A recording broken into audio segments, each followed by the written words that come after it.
ದೇವರು ಅಬ್ರಹಾಮನಿಗೆ ವಾಗ್ದಾನ ಮಾಡ್ತಾರೆ. ಏನೆಂದು ಗೊತ್ತಾ? ನಿನ್ನ ಮುಖಾಂತರ ಸಮಸ್ತ ಜನಾಂಗಗಳನ್ನು ನಾನು ಆಶೀರ್ವದಿಸುತ್ತೇನೆ ಎಂದು. ಅಷ್ಟು ಮಾತ್ರವಲ್ಲದೆ ನಿನ್ನನ್ನು ಒಂದು ದೊಡ್ಡ ದೇಶವಾಗಿ ಆಶೀರ್ವದಿಸುತ್ತೇನೆ ಎಂದು ವಾಗ್ದಾನ ಮಾಡಿದ್ರು. ವಾಗ್ದಾನ ಮಾಡಿದಂತೆಯೇ ಕಾಲವು ಸಂಪೂರ್ಣಗೊಂಡಾಗ ಐಗುಪ್ತ ದೇಶದ ದಾಸತ್ವದಲ್ಲಿದ್ದಂತಹ ಯಾಕೋಬನ ವಂಶವೆಂದು ಕರೆಯಲ್ಪಡುವಂತಹ ಇಸ್ರಾಯೇಲ್ ಜನಾಂಗ ಬಿಟ್ಟಿ ಕೆಲಸ ಮಾಡುತ್ತಿರುವಾಗ ದೇವರು ಮೋಶೆಯನ್ನು ಎಬ್ಬಿಸುತ್ತಾರೆ. ಮೋಶೆಯ ಮುಖಾಂತರ ಇಸ್ರಾಯೇಲ್ಯರನ್ನು ಐಗುಪ್ತ್ಯದಿಂದಲೂ ಫರೋಹನ ದಾಸತ್ವದಿಂದಲೂ ಬಿಡಿಸುತ್ತಾರೆ. ವಾಗ್ದಾನ ಭೂಮಿಗೆ ನಡೆಸುವ ಪ್ರಕ್ರಿಯೆಯಲ್ಲಿ 20-30 ಲಕ್ಷ ಮಂದಿ ಪೋಷಿಸಲ್ಪಡುತ್ತಾರೆ. ವಾಗ್ದಾನ ಭೂಮಿಗೆ ಯೆಹೋಶುವನ ಮುಖಾಂತರ ದೇವರು ಇಸ್ರಾಯೇಲರನ್ನೆಲ್ಲ ನಡೆಸುತ್ತಾರೆ. ಯೆಹೋಶುವನು ಎಷ್ಟೋ ನಂಬಿಗಸ್ತಿಕೆಯಿಂದ ಯಥಾರ್ಥತೆಯಿಂದ ತನಗೆ ಕೊಡಲ್ಪಟ್ಟ ಜವಾಬ್ದಾರಿಕೆಯನ್ನು ನಿರ್ವಹಿಸಿ ವಾಗ್ದಾನ ಭೂಮಿಯನ್ನು 12 ಗೋತ್ರಗಳವರಿಗೆ ಹಂಚಿಕೊಟ್ಟು ತಾನು ಮರಣ ಹೊಂದುತ್ತಾನೆ. ಯೆಹೋಶುವನು ಮರಣ ಹೊಂದಿದ ನಂತರ ಯೆಹೋಶುವನನ್ನು ಅರಿಯದೇ ಇರುವಂತಹ ಜನಾಂಗ ಹುಟ್ಟಿ ಬಂದಿತ್ತು. ಆಗ ಅವರು ಮಾಡಿದ್ದೇನೆಂದರೆ ಇಷ್ಟ ಬಂದ ರೀತಿಯಲ್ಲಿ ಜೀವಿಸುವುದನ್ನು ಅಭ್ಯಾಸ ಮಾಡಿಕೊಳ್ತಾರೆ. ನ್ಯಾಯಸ್ಥಾಪಕರ ಪುಸ್ತಕ 3ನೇ ಅಧ್ಯಾಯ 7ನೇ ವಚನ. ಇಸ್ರಾಯೇಲ್ಯರು ಯೆಹೋವನ ದೃಷ್ಟಿಯಲ್ಲಿ ದ್ರೋಹಿಗಳಾಗಿ ತಮ್ಮ ದೇವರಾದ ಯೆಹೋವನನ್ನು ಮರೆತು ಬಾಳ್ ಆಶೇರ್ ಎಂಬ ದೇವತೆಗಳನ್ನು ಪೂಜಿಸಿದರು. ಆದುದರಿಂದ ಯೆಹೋವನ ಕೋಪವು ಇಸ್ರಾಯೇಲ್ಯರ ಮೇಲೆ ಉಂಟಾಗಲು ಆತನು ಆರಾಮ್ ರಾಜ್ಯದ ಅರಸನಾದ ಕೂಷಾನ್ ರಿಷಾತಾಯಿಮ್ ಎಂಬುವನಿಗೆ ದಾಸರಾಗುವುದಕ್ಕಾಗಿ ಅವರನ್ನು ಮಾರಿಬಿಟ್ಟನು. ಇಸ್ರಾಯೇಲ್ಯರು 8 ವರ್ಷಗಳವರೆಗೂ ಕೂಷಾನ್ ರಿಷಾತಾಯಿಮ್ ಎಂಬುವನಿಗೆ ದಾಸರಾಗಿಯೇ ಇದ್ದರು. ರೈಟ್. ನೀವು ಜಾಗ್ರತೆಯಿಂದ ಆದಿಕಾಂಡ ಓದುವುದಾದರೆ ಯೋಸೇಫನು ಇರುವವರೆಗೂ ಯಾಕೋಬನ ಮಕ್ಕಳು ಅವನ ಸಂತತಿಯವರೆಲ್ಲರೂ ಕೂಡ ಶ್ರೇಷ್ಠವಾದ ಭೂಮಿಯಲ್ಲಿ ಅವರು ನಿವಾಸಿಸುತ್ತಾರೆ. ಯೋಸೇಫನು ಸತ್ತ ನಂತರ ಯೋಸೇಫನನ್ನಾಗಲಿ ಅರಿಯದೇ ಇರುವಂತಹ ಅರಸನು ಬಂದು ಅಲ್ಲಿ ಪರಿಪಾಲಿಸುತ್ತಾನೆ. ಫಲಿತವಾಗಿ ಇಸ್ರಾಯೇಲ್ಯರು ಅಲ್ಲಿ ದಾಸರಾಗಿ ಬಿಡುತ್ತಾರೆ. ದೇವರನ್ನು ಅರಿಯದೇ ಇರುವಂಥದ್ದು, ದೇವರನ್ನು ಲೆಕ್ಕಿಸದೇ ಇರುವಂಥದ್ದು ದಾಸತ್ವಕ್ಕೆ ಕಾರಣ ಆಗಿದೆ. ಈ ದಿನ ನಮ್ಮಲ್ಲಿ ಯಾರಾದರೂ ದಾಸತ್ವದಲ್ಲಿದ್ದೀರಾ? ಬ್ರದರ್, ನಾನು MNC ಕಂಪನಿಯಲ್ಲಿ ಉದ್ಯೋಗ ಮಾಡುತ್ತೇನೆ, ನನಗೋಸ್ಕರವೇ ಅಂತ ಒಂದು AC ಇರುತ್ತೆ, ಅಲ್ಲಿ ಒಂದು ರಿವಾಲ್ವಿಂಗ್ ಚೇರ್ ಕೂಡ ಇರುತ್ತೆ, ಬೆಲ್ ಹೊಡೆದ್ರೆ ಸಾಕು ಆಫೀಸ್ ಬಾಯ್ ಬಂದು ಕಾಫಿ ಕೊಡ್ತಾನೆ ಬ್ರದರ್, ನಾನ್ ದಾಸತ್ವದಲ್ಲಿರೋದೇನು ಬ್ರದರ್ ಎಂದು ಹೇಳ್ತಾ ಇದ್ದೀರಾ? ಹಾಗಾದ್ರೆ ಉದ್ಯೋಗ ಆದ ಕೂಡಲೇ ಎಲ್ಲಿಗೆ ಹೋಗ್ತಾ ಇದ್ದೀರಿ? ಏನಿಲ್ಲ, ಒಂದು ವೀಕ್ನೆಸ್ ಇದೆ ಬ್ರದರ್. ಯಾವುದೋ ಆ ವೀಕ್ನೆಸ್? ಒಂದು ಪೆಗ್ ಹಾಕದಿದ್ದರೆ ನನಗೆ ನಿದ್ರೆ ಬರಲ್ಲ ಬ್ರದರ್. ಯಾವ ವೀಕ್ನೆಸ್ ಅಂತೆ? ಒಂದು ಪೆಗ್ ಬೇಕಂತೆ. ಶುರು ಮಾಡೋದೇನೋ ಪೆಗ್ಗಿನಿಂದ, ಮುಗಿಸೋದೇನೋ ಮಗ್ಗಿನಿಂದ. ಇಂಥವ್ರಿಲ್ಲ ಅಂತೀರಾ? ಒಂದು ಕಡೆ ಎಲ್ಲೋ ಈ ರೀತಿ ಹೆಸರು ನೋಡಿದೆ, ಬಾರ್ ಅಂಡ್ ರೆಸ್ಟೋರೆಂಟ್ಗೆ ಪೆಗ್ಗು ಆ್ಯಂಡ್ ಮಗ್ಗು ಎಂಬುದಾಗಿ. ಅಷ್ಟೇ ಅಲ್ಲವೋ? ಮೊದಲು ಪೆಗ್ಗು, ಆನಂತರ ಮಗ್ಗು, ಆನಂತರ ಬಕೆಟ್ಗಳು. ದಾಸತ್ವ ಅಂದ್ರೆ ಏನು? ಜಯಿಸಲಾರದೆ ಇರುವಂಥದ್ದು. ಇಲ್ಲವೋ ಈ ದಿನ ನಮ್ಮ ಮಧ್ಯ ಜಯಿಸಲಾರದಂಥವರು. ಯಾವುದನ್ನು ಜಯಿಸ್ಲಿಕ್ಕಾಗ್ತಾ ಇಲ್ಲ? ನಿಮ್ಮಲ್ಲಿರುವ ಪಾಪವನ್ನು ಜಯಿಸ್ಲಿಕ್ಕಾಗ್ತಾ ಇಲ್ಲ, ನಿಮ್ಮಲ್ಲಿರುವ ಪಾಪಿಷ್ಟ ಆಲೋಚನೆ ಜಯಿಸ್ಲಿಕ್ಕಾಗ್ತಾ ಇಲ್ಲ, ಪಾಪಿಷ್ಟ ಯೋಚನೆಗಳನ್ನು ಜಯಿಸ್ಲಿಕ್ಕಾಗ್ತಾ ಇಲ್ಲ, ಪಾಪಿಷ್ಟ ನೋಟ ಜಯಿಸ್ಲಿಕ್ಕಾಗ್ತಾ ಇಲ್ಲ, ಪಾಪಿಷ್ಟ ಕೋರಿಕೆ ಜಯಿಸ್ಲಿಕ್ಕಾಗ್ತಿಲ್ಲ. ಪಾಪ ಮಾಡುವಂತಹ ಪ್ರತಿಯೊಬ್ಬನು ಪಾಪಕ್ಕೆ ದಾಸನಾಗಿದ್ದಾನೆ ಎಂದು ಬೈಬಲ್ ಹೇಳುತ್ತದೆ. ಹಾಗಾದರೆ ನೀವು ದಾಸರಲ್ಲವೋ? ಅಭ್ಯಾಸದಂತೆ ನೀವು ಪಾಪ ಮಾಡುವ ತತ್ವ ನಿಮಗಿಲ್ಲವೋ? ಬಿಟ್ಟು ಬಿಡ್ಬೇಕಂದ್ಕೊಳ್ತಿದ್ದೇನೆ, ಆದರೆ ನನ್ನಿಂದ ಆಗ್ತಾ ಇಲ್ಲ ಬ್ರದರ್. ಛಿಚಿ, ಈ ಪಾಪ ನನ್ನ ಜೀವಿತದಲ್ಲಿ ಇರಬಾರದು ಅಂದ್ಕೊಳ್ತಿದ್ದೇನೆ, ಆದರೆ ಇದನ್ನು ಬಿಡಬೇಕಂದ್ಕೊಳ್ತಿದ್ದೇನೆ, ಇದನ್ನು ಮಾಡಬಾರ್ದು ಅಂದ್ಕೊಳ್ತಿದ್ದೇನೆ, ಇದು ತಪ್ಪಂದ್ಕೊಳ್ತಿದ್ದೇನೆ, ಆದರೆ ಮತ್ತೆ ಮಾಡ್ತಿದ್ದೇನೆ. ಅದೇ ದಾಸತ್ವ ಅಂದರೆ. ಪ್ರಿಯ ಸಹೋದರ ಸಹೋದರಿಯರೇ, ಈ ದಿನ ನಮ್ಮಲ್ಲಿ ಬಹಳ ಜನರು ಪಾಪಕ್ಕೆ ದಾಸರಾಗಿ ಜೀವಿಸ್ತಿದ್ದಾರೆ. ನೀವು ಯಾವ ಪಾಪ ಮಾಡ್ತಾ ಇದ್ದೀರೋ, ಯಾವ ಪಾಪ ಅಭ್ಯಾಸದಂತೆ ಮಾಡ್ತಾ ಇದ್ದೀರಿ? ಕೆಲವರಿಗೆ ಸುಳ್ಳು ಹೇಳೋದು ಅಭ್ಯಾಸ, ಸುಳ್ಳು ಹೇಳದಿದ್ರೆ ಅವರಿಂದ ಆಗಲ್ಲ. ಇನ್ನು ಕೆಲವರಿಗೆ ಅವ್ರ ಬಗ್ಗೆ ಇವ್ರ ಬಗ್ಗೆ ತಪ್ಪು ಪ್ರಚಾರ ಮಾಡುವುದು ಅಭ್ಯಾಸ, ಚಾಡಿ ಹೇಳೋದು ಅಭ್ಯಾಸ, ಕೆಟ್ಟದಾಗಿ ಮಾತಾಡೋದು ಅಭ್ಯಾಸ, ಕುಟುಂಬ ಒಡೆಯುವುದು ಅಭ್ಯಾಸ, ಸಾಲ ಮಾಡುವುದು ಅಭ್ಯಾಸ, ಅನ್ಯಾಯ ಮಾಡುವುದು ಅಭ್ಯಾಸ, ಜೀವಿತಗಳೊಂದಿಗೆ ಆಟ ಆಡುವುದು ಅಭ್ಯಾಸ, ಹುಡುಗಿಯರ ಜೀವಿತದೊಂದಿಗೆ ಆಟ ಆಡುವುದು ಅಭ್ಯಾಸ, ಸ್ನೇಹದ ಮುಸ್ಕಿನಲ್ಲಿ ಪಾಪ ಮಾಡುವುದು ಅಭ್ಯಾಸ. ರಾತ್ರಿ ಆದ್ರೆ ಸಾಕು ರಹಸ್ಯ ಜೀವಿತ ಆರಂಭಿಸುವುದು ಅಭ್ಯಾಸ, ರಹಸ್ಯ ಸ್ಥಳಗಳಿಗೆ ಹೋಗುವುದು ಅಭ್ಯಾಸ, ಹುಡುಗನೊಂದಿಗೆ ತಿರುಗಾಡೋದು ಅಭ್ಯಾಸ, ಹುಡುಗಿಯೊಂದಿಗೆ ತಿರುಗಾಡೋದು ಅಭ್ಯಾಸ. ಇಲ್ಲವೋ ಇಂತಹ ಅಭ್ಯಾಸಗಳು? ಅಭ್ಯಾಸ ಅಂದರೆ ಜಯಿಸಲಾರದಂಥವುಗಳು. ನೀವು ಜಯಿಸಲಾರದೇ ಇರುವುದಂದ್ರೆ ಅರ್ಥವೇನು? ನೀವು ಅದಕ್ಕೆ ದಾಸರಾಗಿದ್ದೀರಿ ಎಂದರ್ಥ. ಪ್ರಿಯ ಸಹೋದರ ಸಹೋದರಿಯರೇ, ಆ ದಿನ 8 ವರ್ಷಗಳವರೆಗೂ ದಾಸತ್ವಕ್ಕೊಳಗಾದರು ಇಸ್ರಾಯೇಲರು. ಎದಕ್ಕಾಗಿ? ಮತ್ತೊಮ್ಮೆ ಹೇಳ್ತೇನೆ ಕೇಳಿ. ಒಬ್ಬ ನೀತಿವಂತನು ನೀತಿಯಿಂದ ಜೀವಿಸಿದ್ದಕ್ಕಾಗಿ ಆಶೀರ್ವಾದ ಕಂಡಂತಹ ಇದೇ ಇಸ್ರಾಯೇಲ್ಯರು ಅನೀತಿವಂತಿಕೆಯ ಜೀವಿತ ಜೀವಿಸಿರುವುದರಿಂದ ದಾಸತ್ವಕ್ಕೊಳಗಾಗ್ತಾರೆ. ಈ ದಿನ ನಮ್ಮ ಮಧ್ಯೆ ಯಾರಾದ್ರೂ ಇದ್ದೀರಾ ದಾಸತ್ವದಲ್ಲಿ ಜೀವಿಸುವಂಥವ್ರು? ಇಲ್ಲ ಅಂತೀರಾ ಅಂಥವ್ರು ಈ ದಿನ ನಮ್ಮ ಮಧ್ಯದಲ್ಲಿ? ಟೀನೇಜ್ನಲ್ಲಿಯೇ ನೀವು ದಾಸತ್ವಕ್ಕೊಳಗಾಗಿದ್ದೀರಿ. ಯವನ ಪ್ರಾಯಕ್ಕೆ ಬಂದಾಗ ದಾಸತ್ವ ನೀವು ಮುಂದುವರಿಸಿದ್ದೀರಿ. ಈಗ ನಿಮಗೆ ಮದುವೆಯಾಗಿದೆ, ಆದಾಗ್ಯೂ ಆ ಚಟ ಮಾತ್ರ ನಿಮ್ಮನ್ನು ಬಿಟ್ಟು ಹೋಗಲಿಲ್ಲ. ಮಕ್ಕಳಾಗಿದ್ದಾರೆ, ಆದಾಗ್ಯೂ ಆ ಪಾಪಿಷ್ಟ ಕ್ರಿಯೆ ನೀವು ಬಿಡ್ತಾ ಇಲ್ಲ. ಕಾರಣವೇನು? ಅದಕ್ಕೆ ನೀವು ಯಾವತ್ತೋ ದಾಸರಾಗಿದ್ದೀರಿ. ಹೀಗೆ ಎಷ್ಟು ಕಾಲ ದಾಸತ್ವದಲ್ಲಿಯೇ ಜೀವಿಸ್ತೀರಿ? ಏನ್ ಮಾಡಿದ್ರೆ ನೀವು ದಾಸತ್ವದೊಳಗಿಂದ ಹೊರಗೆ ಬರುತ್ತೀರಿ ಗೊತ್ತಾ? ಯೇಸುವಿಗೆ ಪ್ರಾರ್ಥಿಸುವುದಾದರೆ ಅದನ್ನೇ ಮಾಡ್ತಾರೆ ಇಸ್ರಾಯೇಲ್ ಪ್ರಜೆಗಳು. ನೋಡೋಣ ಬನ್ನಿ. ನ್ಯಾಯಸ್ಥಾಪಕರು 3ನೇ ಅಧ್ಯಾಯ 8ನೇ ವಚನದ ಕೊನೆಯ ಸಾಲು ಏನ್ ಹೇಳುತ್ತೆ ನೋಡಿ. 8 ವರ್ಷಗಳವರೆಗೂ ದಾಸರಾಗಿದ್ದರು, ಬಂಧತ್ವದಲ್ಲಿದ್ದರು. ಇಸ್ರಾಯೇಲ್ಯರು ಯೆಹೋವನಿಗೆ ಮೊರೆಯಿಟ್ಟಾಗ, ಕನ್ನಡದಲ್ಲಿ ಮೊರೆಯಿಟ್ಟಾಗ ಅಂತ ಇದೆ, ಇಂಗ್ಲಿಷ್ನಲ್ಲಿ they cried unto God ಅಂದ್ರೆ ಅತ್ತರು. ಈ ದಿನ ನಮ್ಮ ಮಧ್ಯೆ ಯಾರಾದ್ರೂ ಇದ್ದೀರಾ ಅಳುವಂಥವರು? ದಾಸತ್ವ ಸಹಿಸಲಾರದಕ್ಕಾಗಿ ನಾನು ಮಾಡ್ತಿರುವ ಪಾಪದಿಂದ ನನ್ನ ಗಂಡನಿಗೆ ಸುಖ ಇಲ್ಲ, ಹೆಂಡತಿಗೆ ಸುಖ ಇಲ್ಲ, ನನ್ನ ಮಕ್ಕಳಿಗೆ ಸುಖವಿಲ್ಲ, ನನಗಿರುವ ಪಾಪಿಷ್ಟ ಚಟದ ನಿಮಿತ್ತ ನನ್ನ ಆರೋಗ್ಯ ಹಾಳಾಗ್ತಿದೆ, ಉದ್ಯೋಗ ಸರಿಯಾಗಿ ಮಾಡ್ಲಿಕ್ಕಾಗ್ತಿಲ್ಲ, ಆರ್ಥಿಕ ತೊಂದರೆ ಎದುರಿಸುತ್ತಿದ್ದೇನೆ, ಬೇರೆಯವರಿಗೆ ಬೇಡಿಕೊಳ್ಳಬೇಕಾಗ್ತಿದೆ, ಸಾಲ ಮಾಡಬೇಕಾಗ್ತಿದೆ. ಏನಿದು ದೌರ್ಭಾಗ್ಯಕರವಾದ ಜೀವಿತ? ಮಕ್ಕಳನ್ನು ಓದಿಸುವ ಜವಾಬ್ದಾರಿ ನನಗಿದೆ, ಮಕ್ಕಳಿಗೆ ಮದುವೆ ಮಾಡುವ ಜವಾಬ್ದಾರಿ ನನಗಿದೆ. ಇಷ್ಟು ವರ್ಷಗಳಾದರೂ ಸ್ವಂತ ಮನೆ ಇಲ್ಲ, ಯಾವಾಗ್ಲೂ ಬಾಡಿಗೆ ಮನೆಯಲ್ಲಿದ್ದರಿಂದ ಮನೆ ಬದಲಾಯಿಸಬೇಕಾಗ್ತಿದೆ. ಸ್ವಂತ ಮನೆ ನಮಗಿರಬೇಕು. ಆದರೆ ಎಲ್ಲಿದೆ? ನಿಮ್ಮ ಕುಡುಕುತನದ ನಿಮಿತ್ತ, ನಿಮ್ಮ ಅಲೆಮಾರಿತನದ ನಿಮಿತ್ತ, ನೀವು ಮಾಡಿದ ಸಾಲದ ನಿಮಿತ್ತ. ಈ ದಿನ ಯಾರೇ ಆಗಲಿ ನಿಮಗೆ ಫೋನ್ ಮಾಡಿದ್ರೆ ಫೋನ್ ಕಟ್ ಮಾಡ್ತೀರಿ, ಇಲ್ಲವೇ ಫೋನ್ ಸ್ವಿಚ್ ಆಫ್ ಮಾಡಿಬಿಡ್ತೀರಿ. ಹೆಂಡತಿಗೆ ನಾನಿಲ್ಲ ಎಂದು ಸುಳ್ಳು ಹೇಳನ್ನುತ್ತಾ ಇದ್ದೀರಿ. ಮಂಚದ ಕೆಳಗೆ ಅಡಗಿಕೊಳ್ತಾ ಇದ್ದೀರಿ, ಬಾಗಿಲ ಹಿಂದೆ ಮುಚ್ಚಿಕೊಳ್ತಾ ಇದ್ದೀರಿ. ನಿಮ್ಮ ಹೆಂಡತಿ ಸುಳ್ಳು ಹೇಳಬೇಕಾಗ್ತಾ ಇದೆ, ನಿಮ್ಮ ಮಕ್ಕಳು ಸುಳ್ಳು ಹೇಳಬೇಕಾಗ್ತಾ ಇದೆ. ನೀವು ಮಾಡಿರುವಂತಹ ಸಾಲದ ನಿಮಿತ್ತ ಮನೆಯಲ್ಲಿರುವ ಎಲ್ಲರೂ ಸುಳ್ಳುಗಾರರಾಗಬೇಕಾಗ್ತಿದೆ. ಎಷ್ಟು ದಿನ ಈ ದೌರ್ಭಾಗ್ಯದ ದಾಸತ್ವದಲ್ಲಿರ್ತೀರಿ? ಮೊರೆ ಇಟ್ರೆ ಒಳ್ಳೆಯದು, ಕಣ್ಣೀರಿಡುವುದಾದ್ರೆ ಒಳ್ಳೆಯದು. ಯೇಸುವೇ, ಈ ಸಾಲದಿಂದ ನನ್ನನ್ನು ಬಿಡಿಸು, ಈ ಅಪವಿತ್ರತೆಯಿಂದ ನನ್ನನ್ನು ಬಿಡಿಸು, ಈ ಅರ್ಥವಿಲ್ಲದ ಜೀವಿತದಿಂದ ನನ್ನನ್ನು ಬಿಡಿಸು, ಈ ಅಪವಿತ್ರವಾದ ಕಾರ್ಯಕಲಾಪಗಳಿಂದ ನನ್ನನ್ನು ಬಿಡಿಸು ದೇವರೇ ಎಂದು ಮೊರೆ ಇಡುವಂಥವ್ರು ಯಾರಾದರೂ ಇದ್ದೀರಾ? ಆ ದಿನ 8 ವರ್ಷ ದಾಸತ್ವ ತಾಳಲಾರದಕ್ಕೆ ಇಸ್ರಾಯೇಲರು ಕಣ್ಣೀರಿಡುತ್ತಾರೆ ಪ್ರಿಯರೇ, ಮೊರೆ ಇಡುತ್ತಾರೆ. ಆಗ ನೀವು ಹೇಳ್ಬೋದು, ಬ್ರದರ್, ಮುಂಚೆ ಅವರು ಇಷ್ಟಾನುಸಾರವಾಗಿ ಜೀವಿಸಿ ಈಗ ದೇವರ ಬಳಿಗೆ ಬಂದು ನಮ್ಮನ್ನು ಕ್ಷಮಿಸು ದೇವರೇ, ನಮ್ಮನ್ನು ಕನಿಕರಿಸು ದೇವರೇ ಎಂದು ದೇವರಿಗೆ ಮೊರೆ ಇಡುವುದಾದರೆ ದೇವರು ಕೇಳುತ್ತಾರಾ? ಖಂಡಿತವಾಗಿ ಕೇಳ್ತಾರೆ. ಹೇಗೆ ಹೇಳಬಲ್ಲೆ? ಇಲ್ಲಿ ಕೊಟ್ಟಿದ್ದಾರೆ ಪ್ರಿಯರೇ.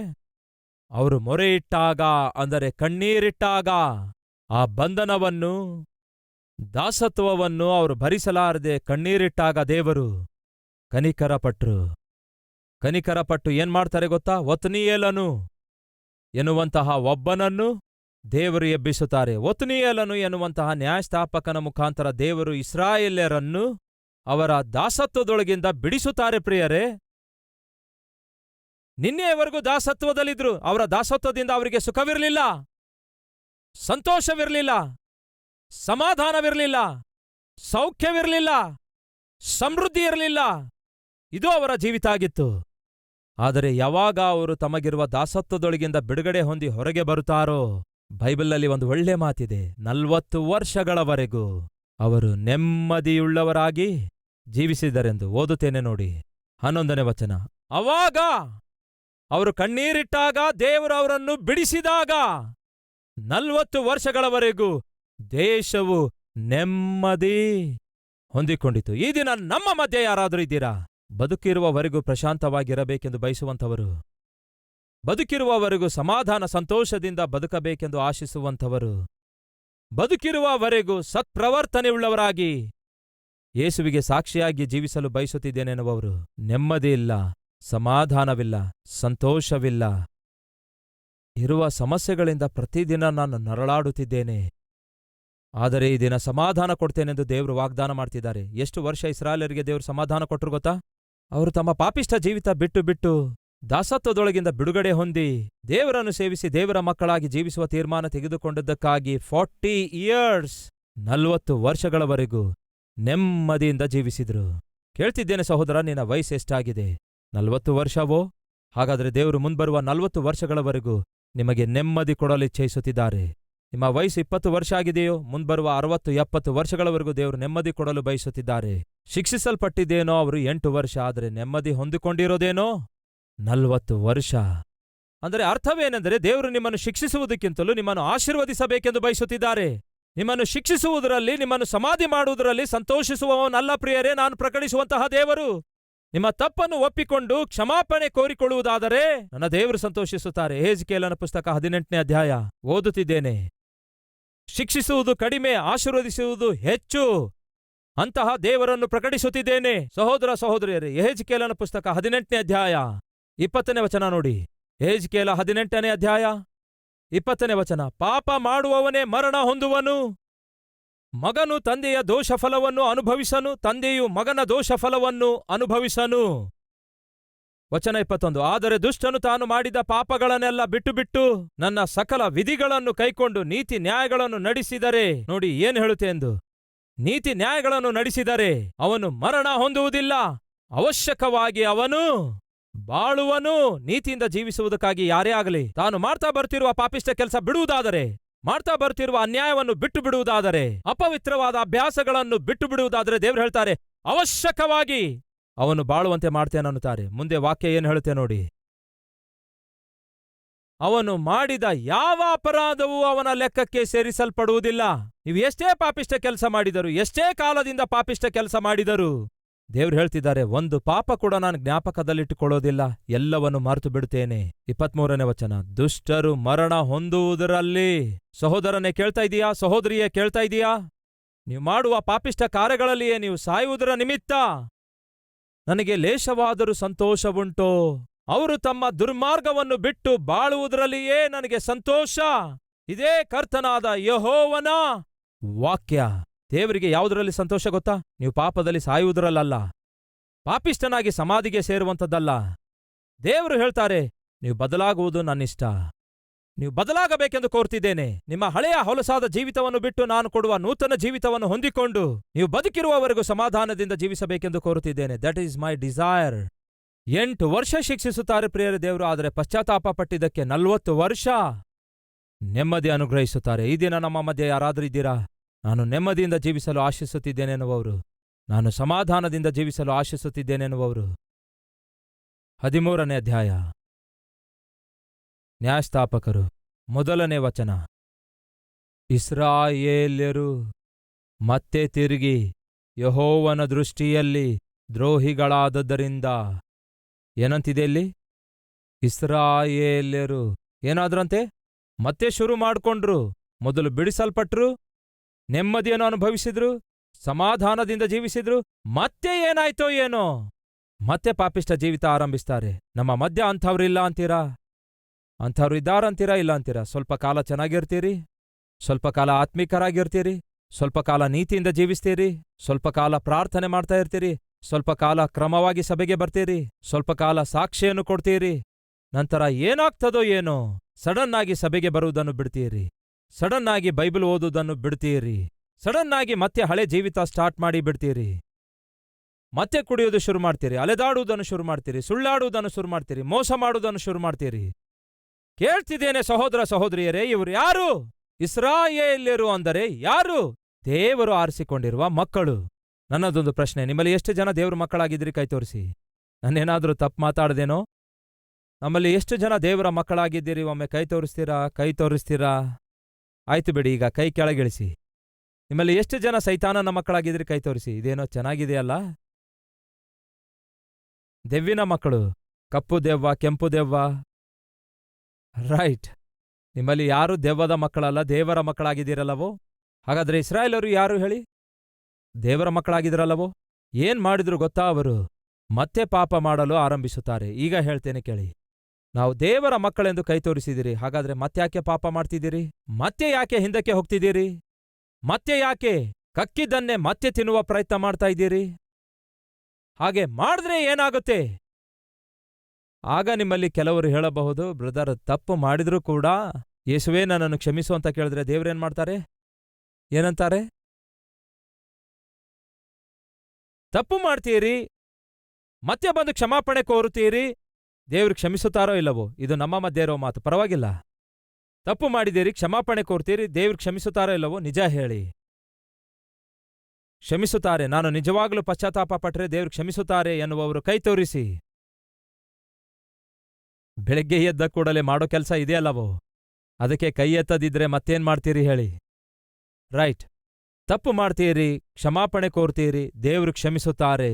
ಮಾಡಿದ ತಪ್ಪಿಗಾಗಿ ಏನಾದರೂ ಶಿಕ್ಷೆ ಇರುತ್ತೆ ಅಂತೀರಾ ಅಥವಾ ಇರಲ್ಲ ಅಂತೀರಾ? ಏನಂತೀರಿ ನೀವು? ಕ್ಷಮಿಸಲ್ಪಟ್ಟ ನಂತರ ಇನ್ಯಾತಕ್ಕೆ ಶಿಕ್ಷೆ ಇರುತ್ತೆ ಬ್ರದರ್, ಶಿಕ್ಷೆ ಇರಲ್ಲ ಅನ್ನುವಂಥವ್ರು ಒಮ್ಮೆ ಕೈ ತೋರಿಸಿ. ರೈಟ್. ಹಾಗಾದ್ರೆ ನೀವು ಒಪ್ಪಿಕೊಳ್ಳೋದೇನೆಂದ್ರೆ, ದೇವರ ಬಳಿಗೆ ಬಂದು ನಾನು ಮಾಡಿದ ತಪ್ಪಿಗಾಗಿ ತಪ್ಪೊಪ್ಪಿಕೊಂಡು ಕ್ಷಮಿಸು ದೇವರೇ ಎಂದು ಕೇಳಿದ್ರೆ ದೇವರು ಕ್ಷಮಿಸುತ್ತಾರೆ, ಆದರೆ ಶಿಕ್ಷೆ ಮಾತ್ರ ವಿಧಿಸುತ್ತಾರೆ ಎಂದು ನೀವು ಅದ್ಭುತವಾಗಿ ಕೈ ಎತ್ತಿ ತೋರಿಸಿದ್ರಿ. ಅಂದ್ರೆ ಇಷ್ಟು ತಿಳಿದರೂ ಕೂಡ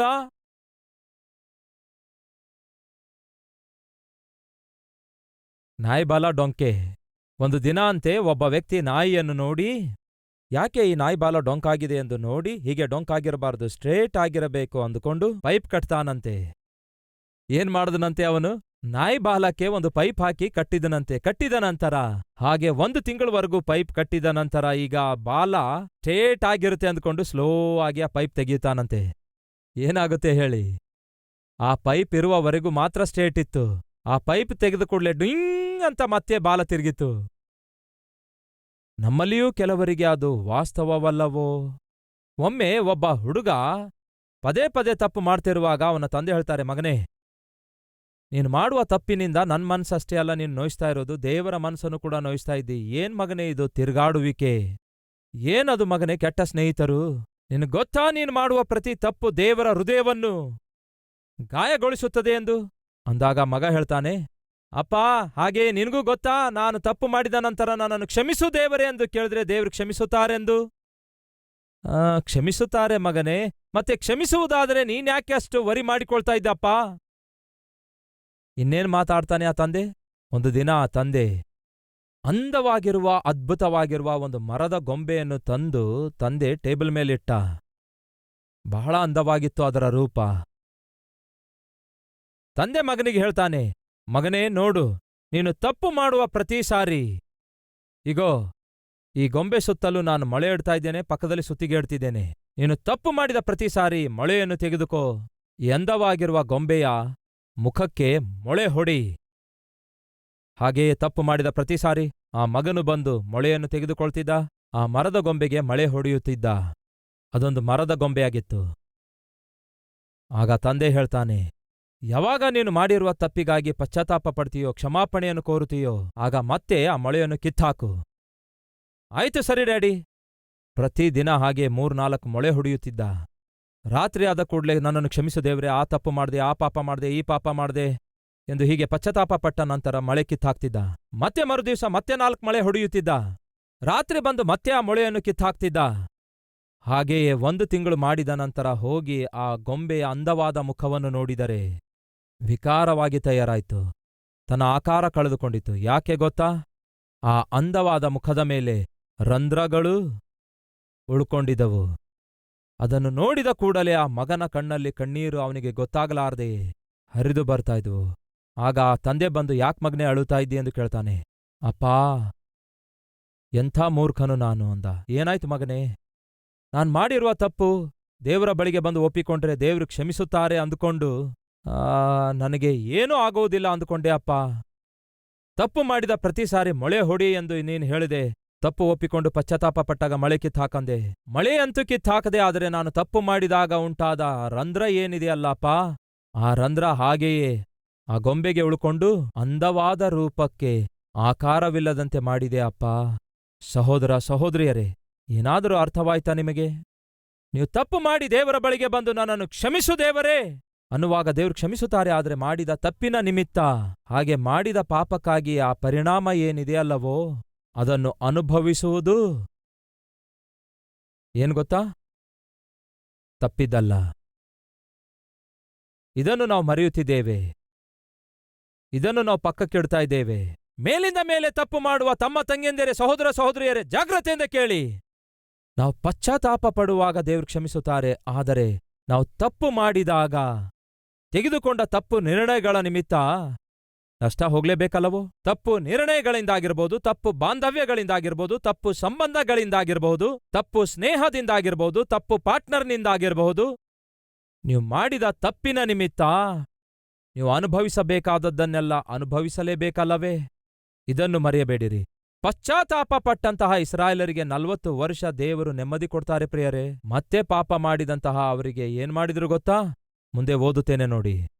ಇಸ್ರಾಯೇಲರು ಮತ್ತೆ ತಿರುಗಿ ಯೆಹೋವನ ದೃಷ್ಟಿಯಲ್ಲಿ ದ್ರೋಹಿಗಳಾದದರಿಂದ ಯೆಹೋವನು ಅವರನ್ನು 40 ವರ್ಷಗಳ ತನಕ ಫಿಲಿಷ್ಟಿಯರ ಕೈಗೆ ಒಪ್ಪಿಸಿದನು. 40 years of blessing, 40 years of punishment. What is your choice? ಈ ದಿನ ನಿಮ್ಮ ಚಾಯ್ಸ್ ಏನಾಗಿದೆ? ಯಾವ ತೀರ್ಮಾನ ತೆಗೆದುಕೊಳ್ಳಲಿಕ್ಕಿದ್ದೀರಿ? ನೀವು ಮಾಡ್ತಾ ಬರ್ತಾ ಇರುವಂತಹ ತಪ್ಪುಗಳನ್ನು ಒಪ್ಪಿಕೊಂಡು ಮುಂಬರುವ ಕಾಲವೆಲ್ಲ ನೆಮ್ಮದಿಯಿಂದ ಜೀವಿಸುತ್ತೀರೋ, ಇಲ್ಲವೇ ಮೇಲಿಂದ ಮೇಲೆ ತಪ್ಪನ್ನು ಮಾಡಿ ಮುಂಬರುವ ಕಾಲವೆಲ್ಲ ಶಿಕ್ಷೆಯನ್ನು ಅನುಭವಿಸುತ್ತೀರಾ? ಏನ್ ಮಾಡ್ಲಿಕ್ಕಿದ್ದೀರಿ? ನೀವು ಪಶ್ಚಾತ್ತಾಪ ಪಡುವಾಗ ದೇವರೊಂದಿಗೆ ಸಮಾಧಾನ ಹೊಂದಿಕೊಳ್ತೀರಿ, ಒಳ್ಳೆಯದೇ. ಆದರೆ ನೀವು ಮಾಡುವ ಪಾಪದಿಂದ ನಿಮ್ಮ ಸ್ವಂತ ಕೈಯಾರೆ ಅದರ ಪರಿಣಾಮವನ್ನು ಅನುಭವಿಸುತ್ತೀರಿ. ಈ ಸಂದೇಶ ಮುಗಿಸಲಿಕ್ಕಿದ್ದೇನೆ. ಮುಗಿಸುವುದಕ್ಕಿಂತ ಮುಂಚೆ ನಿಮಗೊಂದು ಪ್ರಶ್ನೆ ಕೇಳ್ತೇನೆ. ಇಸ್ರಾಯೇಲರು ತಾವು ಮಾಡಿದ ತಪ್ಪಿಗಾಗಿ ಅನುಭವಿಸಿದ ದಾಸತ್ವದ ನಿಮಿತ್ತ ಕಣ್ಣೀರಿಟ್ಟಿದ್ದಕ್ಕಾಗಿ ದೇವರು ಎಷ್ಟು ಕಾಲದವರೆಗೂ ಅವರಿಗೆ ಕೊಟ್ಟಿದ್ರು ಆ ನೆಮ್ಮದಿ? 40 years. 40 ವರ್ಷ ಅಂದ್ರೆ ಅರ್ಥ ಗೊತ್ತಾ? ಸಂಪೂರ್ಣವಾದ ನೆಮ್ಮದಿ ಅವರಿಗೆ ಕೊಟ್ರು. ಈ ದಿನ ನಿಮಗೊಂದು ಶುಭವಾರ್ತೆ. ನೀವು ಎಷ್ಟೇ ಪಾಪಿಷ್ಟ ಕೆಲಸ ಮಾಡಿರ್ಬೋದು, ಎಷ್ಟೇ ಕಾಲದಿಂದ ಮಾಡಿರಬಹುದು, ದೇವರ ಬಳಿಗೆ ಬಂದು ಈ ದಿನ ಪಶ್ಚಾತ್ತಾಪ ಪಟ್ಟು, ದೇವರೇ, ನನ್ನ ಜೀವಿತ ಪಾಪಿಷ್ಟ ಜೀವಿತ, ನನ್ನನ್ನು ಕ್ಷಮಿಸಿ ಉಳಿದ ಮುಂದಿನ ಕಾಲದಲ್ಲಿ ನೆಮ್ಮದಿ ದಯಪಾಲಿಸು ಎಂದು ಪ್ರಾರ್ಥಿಸುವುದಾದರೆ ದೇವರು ಖಂಡಿತವಾಗಿ ನೀವು ಹುಟ್ಟಿದಂದಿನಿಂದ ಇಂದಿನವರೆಗೂ ಮಾಡಿದ ಪ್ರತಿ ಪಾಪವನ್ನು ದೇವರು ಕ್ಷಮಿಸಿ ಬಿಡ್ತಾರೆ. ಅಷ್ಟೇ ಅಲ್ಲ, 40 ವರ್ಷಗಳವರೆಗೂ ಅಂದರೆ ಸಂಪೂರ್ಣವಾದ ನೆಮ್ಮದಿಯನ್ನು ದೇವರು ಅನುಗ್ರಹಿಸುತ್ತಾರೆ. ಇದು ಯಾರ್ಯಾರು ಇಲ್ಲಿಯವರೆಗೂ ಕ್ರಿಸ್ತನನ್ನು ಸ್ವಂತ ರಕ್ಷಕನಾಗಿ ಅಂಗೀಕರಿಸಲಿಲ್ಲವೋ ಅಂಥವರಿಗೆ ದೇವರು ಕೊಡುವ ಮಹಾದೊಡ್ಡ ಆಶೀರ್ವಾದ ಆಗಿದೆ. ಆದರೆ ಯಾರ್ಯಾರು ಯೇಸುವನ್ನು ಸ್ವಂತ ರಕ್ಷಕನನ್ನಾಗಿ ಅಂಗೀಕರಿಸಿ ಮೇಲಿಂದ ಮೇಲೆ ಪಾಪ ಮಾಡುವ ಪ್ರಯತ್ನ ಮಾಡುತ್ತಾರೋ ಅಂಥವರು ತಿಳಿದುಕೊಳ್ಳಬೇಕಾದ ಸತ್ಯ ಇದಾಗಿದೆ. ದೇವರು ನಿಮ್ಮನ್ನು ಕ್ಷಮಿಸ್ತಾರೆ, ನಮ್ಮನ್ನು ಕ್ಷಮಿಸ್ತಾರೆ. ಆದರೆ ಆತನು ಹಾಗೆ ಕ್ಷಮಿಸಿದ ನಂತರ ಆ ಮೊಳೆ ಹೊಡಿತದ ಗಾಯ ಏನಿದೆಯೋ ಅದು ಆಕಾರ ಹಾಳು ಮಾಡಿತಲ್ಲವೋ ಅದನ್ನೇ ಹೇಳ್ತಿದ್ದೇನೆ. ದೇವರು ಕ್ಷಮಿಸುತ್ತಾರೆ, ಆ ಮೊಳೆ ಕಿತ್ತಾಕ್ತಾರೆ. ಆದರೆ ನೀವು ಹೊಡೆದಿರುವ ಮಳೆಯ ನಿಮಿತ್ತ ಉಂಟಾದ ಆ ರಂಧ್ರ ಇದೆಯಲ್ಲವೋ ಅದನ್ನು ಯಾರು ಮುಚ್ಚಬಲ್ಲರು? ಅದಕ್ಕಾಗಿಯೇ ಹೇಳ್ತಿದ್ದೇನೆ, ದೇವರ ಮಕ್ಕಳೆಂದು ಕರೆಯಲ್ಪಟ್ಟ ನಾವು ನಾಯಿ ತಾನು ಕಕ್ಕಿದ್ದನ್ನು ನೆಕ್ಕುವ ಹಾಗೆ ಹಿಂದಕ್ಕೆ ತಿರುಗಿ ನೋಡಲಾರದೆ ನೇಗಿಲನ ಮೇಲೆ ಕೈಯಿಟ್ಟು ಹಿಂದಕ್ಕೆ ತಿರುಗಿ ನೋಡುವ ಯಾರೊಬ್ಬರೂ ನನಗೆ ಯೋಗ್ಯನೇ ಅಲ್ಲವೆಂದು ಯೇಸು ಹೇಳಿದ್ದಾರೆ. ಸಹೋದರ ಸಹೋದರಿಯರೇ, ಮುಂಬರುವ ಕಾಲವೆಲ್ಲ ನೆಮ್ಮದಿಯಿಂದ ಜೀವಿಸೋಣ. ಗತಕಾಲದಲ್ಲಿ ಮಾಡಿರುವ ಪಾಪಗಳಿಗಾಗಿ ಪಶ್ಚಾತ್ತಾಪ ಪಡೋಣ. ನಮ್ಮ ಮಕ್ಕಳಿಗೆಲ್ಲ ನಾವು ಮಾದರಿಯಾಗಿ ಜೀವಿಸೋಣ. ಫಲಿತವಾಗಿ ಅವರು ನಮ್ಮ ಹೆಜ್ಜೆಯ ಜಾಡಿಯಲ್ಲಿ ನಡೆಯುವ ಹಾಗೆ ಮಾರ್ಗದರ್ಶಿಗಳಾಗಿ ಮಾರ್ಪಡೋಣ. ತಮ್ಮ ತಂಗಿಯೆಂದರೆ, ನಾನು ನಿಮಗಿಂತಲೂ ತುಂಟನಾಗಿದ್ದೆ, ನಿಮಗಿಂತಲೂ ಹೆಚ್ಚು ಸುಳ್ಳಾಡುವವನಾಗಿದ್ದೆ, ನಿಮಗಿಂತಲೂ ಹೆಚ್ಚು ತಪ್ಪು ಮಾಡುವವನಾಗಿದ್ದೆ. ಆದರೆ ಯೇಸು ನನ್ನನ್ನು ಮಾರ್ಪಡಿಸಿದ್ದಾರೆ. ಚಿರುಪ್ರಾಯದಲ್ಲಿಯೇ ನನ್ನ ಜೀವಿತವನ್ನು ಯೇಸುವಿಗೆ ಅರ್ಪಿಸಿಕೊಟ್ಟೆ. ತಮ್ಮ ತಂಗಿಯೆಂದರೆ ಕೇಳ್ತಿದ್ದೇನೆ, ನಿಮ್ಮಲ್ಲಿ ಯಾರೇ ಆಗಿರಬಹುದು, ಸತೀಶ್ ಅಣ್ಣನವರ ಹಾಗೆ ನನ್ನ ಜೀವಿತ ಕೂಡ ಆಶೀರ್ವಾದವಾಗಿ ಮಾರ್ಪಡಬೇಕು ಎಂದು ಆಶಿಸುವಂಥವರಿದ್ದೀರಾ? ಕೆಲವೊಂದು ಸಾರಿ ನಿಮಗೆ ಗೊತ್ತಿದೆಯೋ ಇಲ್ಲವೋ, ಬೇರೆ ಯಾರಿಗೂ ಕೂಡ ನಾನು ಸತೀಶ್ ಕುಮಾರ್ ಎಂಬ ಹೆಸರು ಇಡೋದಿಲ್ಲ. ಇದುವರೆಗೂ ಯಾರಿಗೂ ಇಡಲಿಲ್ಲ. ಕೆಲವರಂತೂ ನನಗೆ ಬಲವಂತ ಮಾಡ್ತಾರೆ. ಆಯಾ ಸಂದರ್ಭಗಳಲ್ಲಿ ಕೆಲವರು ತಮ್ಮ ಮಕ್ಕಳನ್ನು ತೋರಿಸಿ, ಅಯ್ಯ, ನಮ್ಮ ಮಗನ ಹೆಸರೇನು ಗೊತ್ತಾ? ಸತೀಶ್ ಕುಮಾರ್ ಎಂದು ಹೇಳಿದಾಗ ನನ್ನ ಮನಸ್ಸಿನೊಳಗೆ ನಾನು ಒಂಥರ ಆನಂದಿಸುತ್ತೇನೆ, ಸಂತೋಷಿಸುತ್ತೇನೆ. ನನ್ನಲ್ಲಿ ಏನನ್ನು ನೋಡಿ ಇವರು ನನ್ನ ಹೆಸರಿಡ್ತಿದ್ದಾರೆ ಅಂದ್ಕೊಂಡು. ತಮ್ಮ ತಂಗಿಯೆಂದರೆ, ನಾವು ಕ್ರಿಸ್ತೇಸುವನ್ನು ಸ್ವಂತ ರಕ್ಷಕನಾಗಿ ಅಂಗೀಕರಿಸುವಾಗ, ದೇವರು ನಮ್ಮನ್ನು ಆಶೀರ್ವದಿಸುವಾಗ ಎಷ್ಟೋ ಜನ ನಮ್ಮ ಹಾಗೆ ಇರಬೇಕೆಂದು ಆಶಿಸುತ್ತಾರೆ. ಅದು ಬೇರೆ ಎಲ್ಲದಕ್ಕಿಂತಲೂ ದೊಡ್ಡ ಆಶೀರ್ವಾದ ಆಗಿದೆ. ಈ ದಿನ ಆ ಆಶೀರ್ವಾದ ನಾನು ಕೂಡ ಕಾಣಬೇಕೆಂದು ಬಯಸುತ್ತಿದ್ದೇನೆ ಎನ್ನುವಂಥವರು ಇರುವುದಾದರೆ ಬನ್ನಿ ಒಟ್ಟಿಗೆ ಪ್ರಾರ್ಥಿಸೋಣ.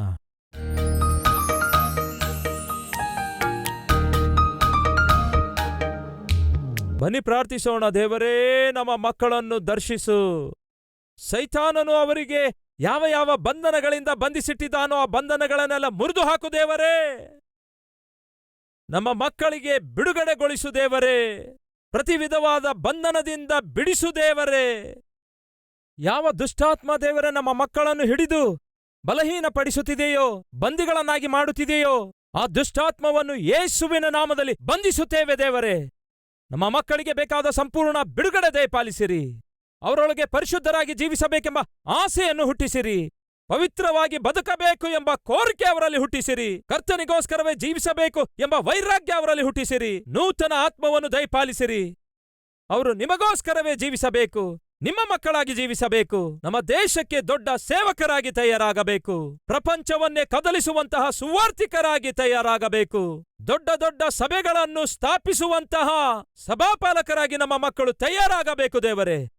ಅಂತಹ ಕೃಪೆ ನಮ್ಮ ಮಕ್ಕಳಿಗೆ ದಯಪಾಲಿಸು ದೇವರೇ. ನಮ್ಮೊಂದಿಗೆ ನೇರವಾಗಿ ಸ್ಪಷ್ಟವಾಗಿ ಮಾತಾಡಿದ್ದಕ್ಕಾಗಿ ವಂದನೆಗಳು ದೇವರೇ. ಒಂದು ಕಡೆ ನೀತಿಯಿಂದ ಜೀವಿಸುವುದಾದರೆ ಎಂಥ ದೊಡ್ಡ ಆಶೀರ್ವಾದವೆಂದು, ಮತ್ತೊಂದು ಕಡೆ ಮೇಲಿಂದ ಮೇಲೆ ತಪ್ಪು ಮಾಡುವುದಾದರೆ ಎಂಥ ಶಾಪ ಬರುತ್ತೆ ಎಂದು, ಪಶ್ಚಾತ್ತಾಪ ಪಟ್ರೆ ಎಷ್ಟು ನೆಮ್ಮದಿ ಕೊಡುತ್ತೀರೆಂದು, ಎಷ್ಟೋ ವಿಷಯಗಳ ಕುರಿತು ದೇವರೇ ನಮ್ಮೊಂದಿಗೆ ನೇರವಾಗಿ ಮಾತಾಡಿದ್ದೀರಿ. ಮೇಲಿಂದ ಮೇಲೆ ತಪ್ಪು ಮಾಡುವಂತಹ ಸ್ಥಿತಿಯಿಂದ, ಮೇಲಿಂದ ಮೇಲೆ ಪಾಪ ಮಾಡುವಂತಹ ವ್ಯಕ್ತಿತ್ವದಿಂದ ಪ್ರತಿಯೊಬ್ಬರನ್ನು ಬಿಡಿಸಿರಿ ದೇವರೇ. ಇನ್ನೆಂದಿಗೂ ಹಿಂದಕ್ಕೆ ತಿರುಗಿ ನೋಡಲಾರದಂತೆ ಸಹಾಯ ಮಾಡಿರಿ. ಇನ್ನೆಂದಿಗೂ ನಿಮ್ಮನ್ನು ಗಾಯಪಡಿಸಲಾರದಂತೆ ಸಹಾಯ ಮಾಡಿರಿ. ಈ ದಿನ ವಾಕ್ಯ ಕೇಳಿರುವ ಯವನಸ್ಥರನ್ನೆಲ್ಲ, ಸ್ಟೂಡೆಂಟ್ ಆಗಿರುವವರನ್ನೆಲ್ಲ ನಿನ್ನ ಕೈಗೆ ಒಪ್ಪಿಸುತ್ತೇನೆ.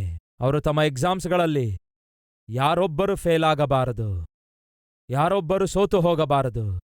ಕಷ್ಟಪಟ್ಟು ಓದುವ ಮನಸ್ಸು ದಯಪಾಲಿಸಿರಿ. ಕಷ್ಟಕ್ಕೆ ತಕ್ಕ ಪ್ರತಿಫಲ ಕಣ್ಣಾರೆ ಕಾಣುವ ಕೃಪೆ ದಯಪಾಲಿಸಿರಿ. ಯಾರೊಬ್ಬರಿಗೂ ಆಶಾಭಂಗ ಆಗಬಾರದು, ಅಂತಹ ಕೃಪೆ ದಯಪಾಲಿಸಿರೆಂದು ಯೇಸುವಿನ ನಾಮದಲ್ಲಿ ಈ ಪ್ರಾರ್ಥನೆ ಸಮರ್ಪಿಸುತ್ತೇವೆ ತಂದೆಯೇ, ಆಮೇನ್.